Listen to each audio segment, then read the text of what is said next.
Terry. I'm going to be asking everybody about the game, but I want, since you are a lifelong NC State fan who loves this school, what did it mean to be here with playing in front of those 83 guys and to win a game while they're here and honoring them? Great vibes. You know, they've been here for like 2 days. They've been around us, kicking it with us. I've been picking their brains for like 2 days, so that's a good feeling for me to know that they were kind of like the same team we are now, and they did it. So that kind of brings like energy and enthusiasm to making us want to do it. Obviously, you weren't born yet when they did that, but what have you learned about them? And I watched their 30 for 30.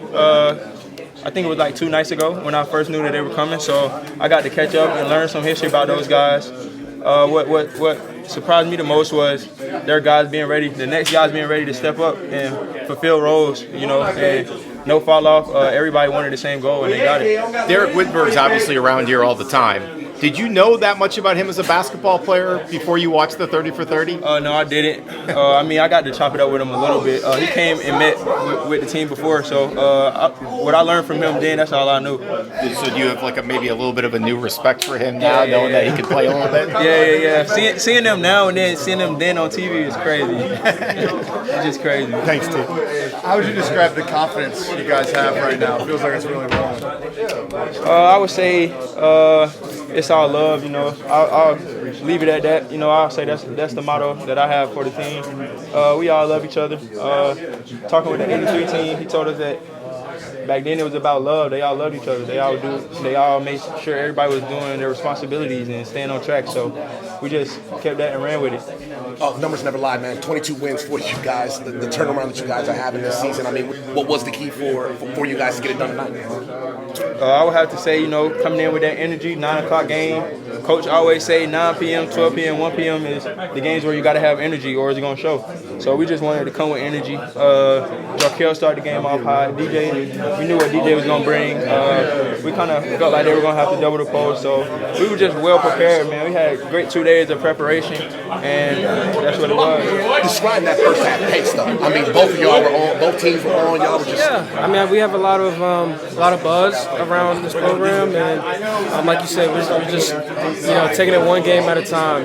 We're really focused on trying to be 1-0. That's what we say, 1-0 for every game that we play. And we're not looking ahead. We just gotta take care of business, value the little things, and keep stacking wins. That gave us the extra push we needed. Those guys, they laid the foundation of history here, and they get a lot of wins. They got a lot of wins, and without them, I don't think that NC State would have flowed the way it is as a top school. How special is this team starting to feel now? Oh man, it's always felt special to us, but now that you guys get to see it, we love it.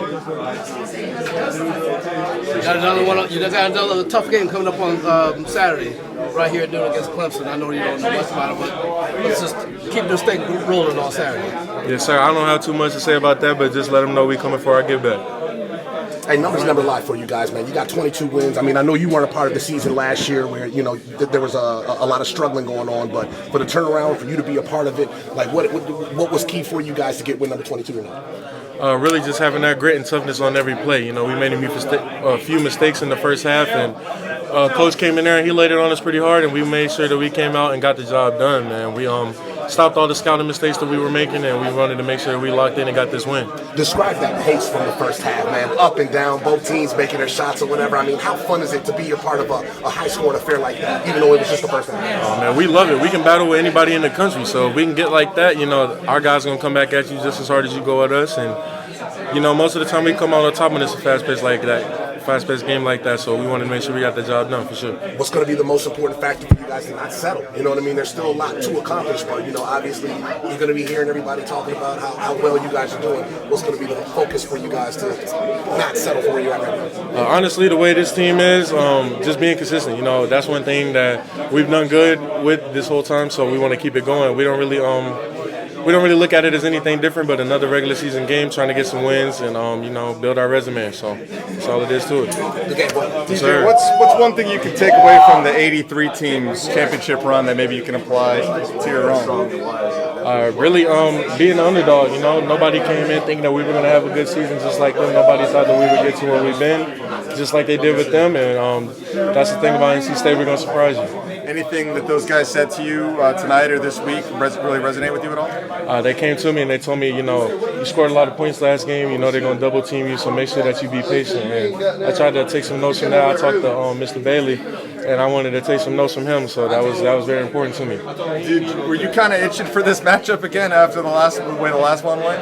I'm itching for every game. I'm already starting to itch for that Clemson game. That's just how I am. Natural born competitor. That's always been like that since I was little. Yes, sir. Did you, the first time they doubled you, say something to Steve Forks? No, I don't know where that came from. All right, so I think I threw the pass to Casey, and I turned around and I yelled towards their bench. But I don't ever talk to the other team's coaches. That's disrespectful. But I was talking to our crowd. I was like, "Let's go!" I screamed, and I turned around and he's like, "Point." He had some choice words for me. I'm not gonna say too much, but I didn't understand that one. But yeah, I wasn't talking to him at all. Yeah, for sure.